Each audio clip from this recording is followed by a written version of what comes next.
శాంతి, ఏం చేస్తున్నావు? ఏమని చెప్పాలి? ఎంత చెప్పినా ముగిసేదా? ఈ చీరలు తీసుకోవడం కష్టం అనిపిస్తుందా? ఆడవాళ్ళకి ఎంత వయసు అయినా చీరెలు, నగలు, పూలు వీటన్నిటి మీద చాలా ఆశగా ఉంటుంది. కానీ అవే వేరే వాళ్ళవని తెలిసినప్పుడు ఒంటి మీద ముళ్ళు గుచ్చుకున్నట్టుగా ఉంటుంది తల్లి. స్వాభిమానానికి దెబ్బగా మారిపోతుంది. ఏమని చెప్పాలి? నువ్వు ఈ ఇంటికి కోడలుగా వచ్చావు. ఈ ఇంట్లో నువ్వు ఒకదానివి. కానీ నేను, నిధి బయట వాళ్ళమే.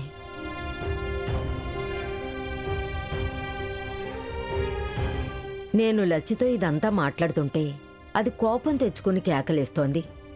ఎంతని మనం వాళ్ళ సహాయం తీసుకుంటే ఇక్కడే ఉండగలం చెప్పు? శాంతి, మా ఇద్దరికి స్వాభిమానం అంటే అర్థం నేర్పింది నువ్వే.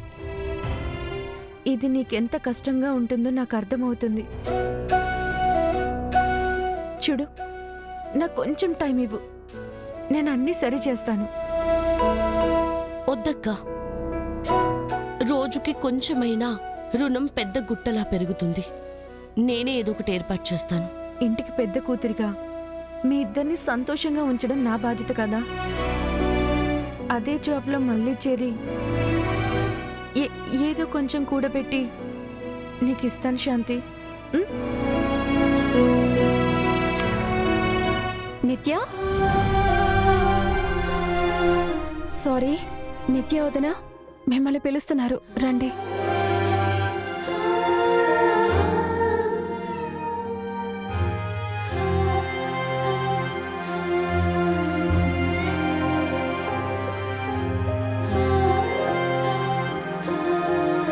నిధి, ఏ కారణం చేత కూడా మనం తనకెదురుగా ఏమీ మాట్లాడకూడదమ్మా. తను పెళ్ళై వేరే ఇంటికి వెళ్ళిన అమ్మాయి. కన్నవారింటి భారాన్ని తన మీద వెయ్యకూడదమ్మా. ఏం ఆలోచించొద్దు శాంతి, నేనేదో ఒక ఏర్పాటు చేస్తాను. నువ్వు కంగారు పడకు.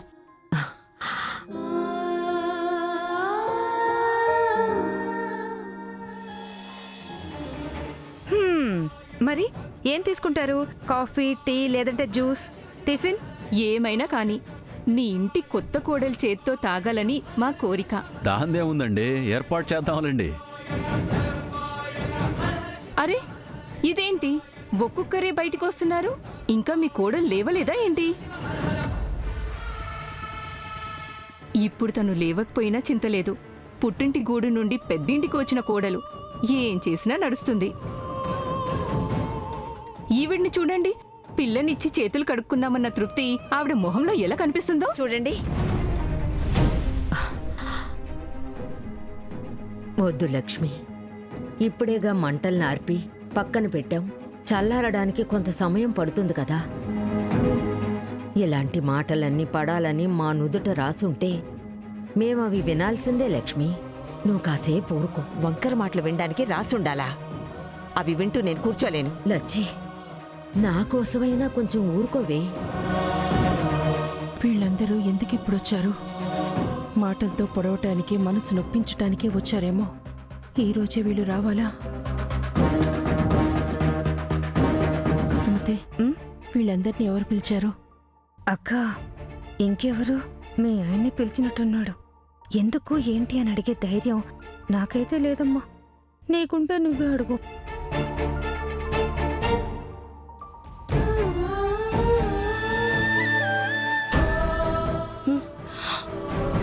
మీకు నచ్చిన కలర్ సెలెక్ట్ చేసి డిజైన్స్ అన్ని ఫైనల్ చేసి డ్రెస్ తెచ్చేసాను. ఒకసారి ట్రై చేసి చూడండి. సార్, ఇది నిజంగా మీరేనా? నేను ఉండటమే ఎక్కువ, ఇక నాకు ట్విన్ బ్రదర్ ఉండడం సాధ్యం కాదు. మరి ఎందుకు సార్ ఇలా మాట్లాడుతున్నారు? ఇలా ఉండగలడం ఎలా సాధ్యం? ఇక్కడ గడుస్తున్న ప్రతి క్షణం ఏదో జన్మలో శాపంలా అనిపిస్తుంది. కానీ మీరు చూస్తే ఏం కాలేదన్నట్టు నవ్వుతూనే ఉన్నారు. ఇన్ని రోజులు మీ నవ్వు ఎన్ని కష్టాలున్నా వాటికి సమాధానంలా అనిపించేది. కానీ ఈరోజు ఇదే నవ్వు ఎన్నో ప్రశ్నల్ని కలిగిస్తుంది సార్. నిజం చెప్పండి సార్, మీకు అసలు బాధగా లేదా? అయితే ఎన్ని రోజులు మీరు నాతో ఉన్న తీరు అబద్ధమా? మీ మాటలు, మీ ప్రేమ అన్ని గాలిలో కలిసిపోయాయి సార్. ఇక్కడ ఒక్కొక్కసారి ఊపిరి తీసుకుంటే ఎవరో వచ్చి గుండెల్లో గుచ్చుతున్నట్టుంది. కానీ మీరు ఇలా నవ్వుతూనే ఉండడం ఎలా సాధ్యం సార్? మనం అనుకున్నట్టు జరగడానికి ఇది కథ కాదనిది. జీవితం ప్రతి ఒక్కరికి సంతోషాన్ని ఇవ్వదు. జీవితంలో ప్రతి ఒక్కటి స్వీకరించడానికి మనం తయారుగా ఉండాలి. పగిలిపోయిన హృదయం మళ్ళీ అతుక్కుంటుంది, కానీ దానికి సరైన సమయం రావాలంతే. నేను తప్పు చేశాను, నీ మనసును కూడా నొప్పించాను. ఆ తప్పులన్నీ దిద్ది నీ మొహంలో మళ్ళీ నవ్వు తీసుకొచ్చే బాధ్యత నాది.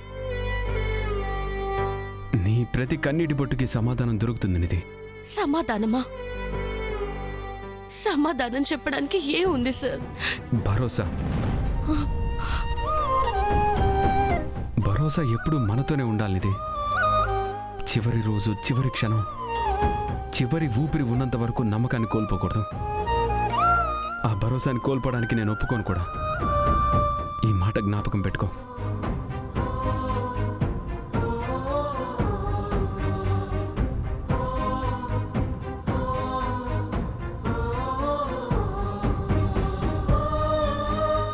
ఏం భరోసా సార్?